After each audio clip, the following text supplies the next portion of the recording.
4 দিনের সরকারি সফরে কাতার পৌঁছেছেন অন্তর্বর্তী সরকারের প্রধান উপদেষ্টা ডক্টর মোহাম্মদ ইউনুস।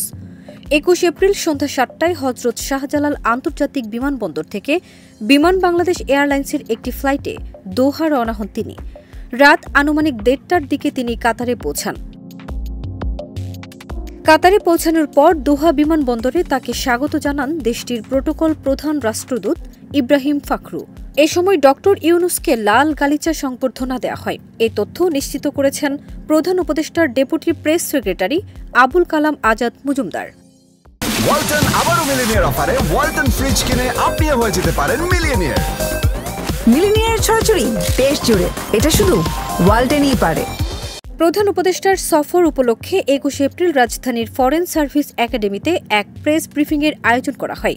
ব্রিফিংয়ে প্রধান উপদেষ্টার প্রেস সচিব শফিকুল আলম জানান, 22 ও 23 এপ্রিল ড মোহাম্মদ ইউনুস কাতারে অনুষ্ঠিতব্য আর্থনা সম্মেলনে অংশ নেবেন।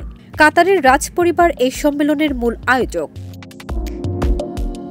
সফরকালে প্রধান উপদেষ্টা দেশটির ডেপুটি প্রাইম মিনিস্টারের সঙ্গে দ্বিপাক্ষিক বৈঠকে অংশ নেবেন। পাশাপাশি কাতারের আমিরের সঙ্গেও সম্ভাব্য বৈঠকের কথা রয়েছে।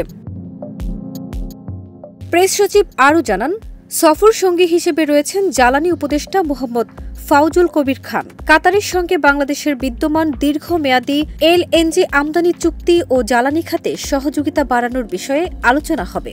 একই সঙ্গে ভিসা বিষয়ক কিছু গুরুত্বপূর্ণ ইস্যুতে মতবিনিময় হবে।